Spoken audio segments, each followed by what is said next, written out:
Hi friends, Mahesh Kamath here, founder of MK Trading School. In this session, I will cover an overview on the IT sector based on supply and demand trading methodology.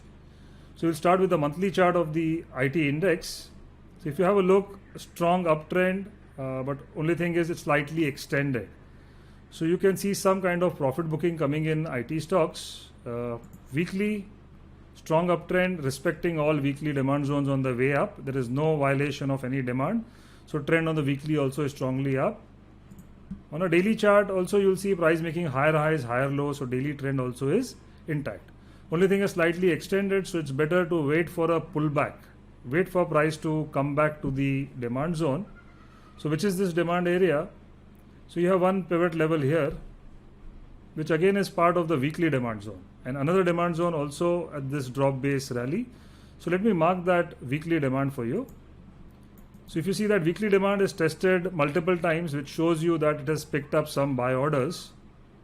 Let's change the color to green since it's a demand zone. Now on the daily time frame, I'll wait for price to come back to this demand zone, and you'll find there are smaller time frame levels here. There is a 125-minute demand drop base rally. Let's mark it.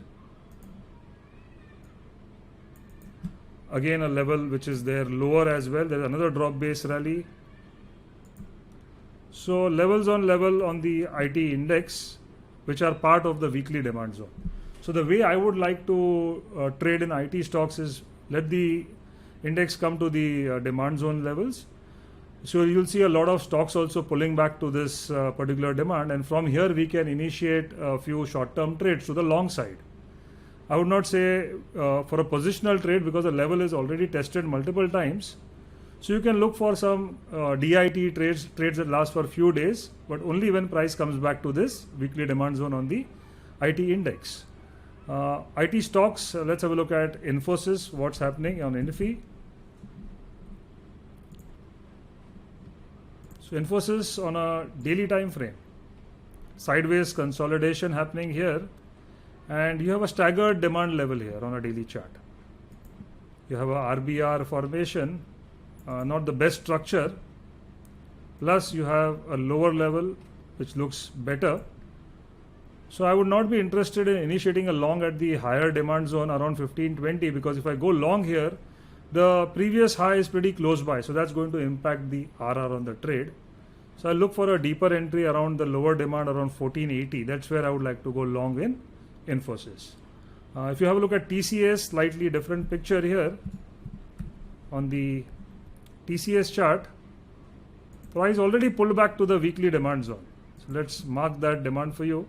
There's this rally base rally formation. Price has reached this demand and now moving up. But if you see daily trend still is down.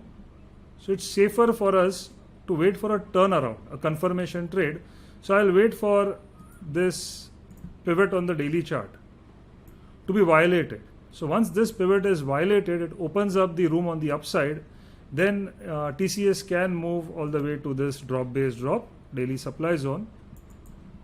So let me change the color for supply. So I have enough room. So I'll wait for the violation of pivot. Then on a smaller time frame, maybe a 125 or a 75-minute chart, that's where I will look to join the up move after it violates this pivot. Because if this pivot is not violated, still we are in a downtrend on the daily. So as a trader who's a little conservative, I'll wait for a turnaround to happen and then try to enter the long trade in TCS. So friends, this was my overview on IT index and a few IT stocks. In case you find this helpful, please share it with your family and friends. I'll see you in the next weekly overview session. Till then, take care. Bye-bye.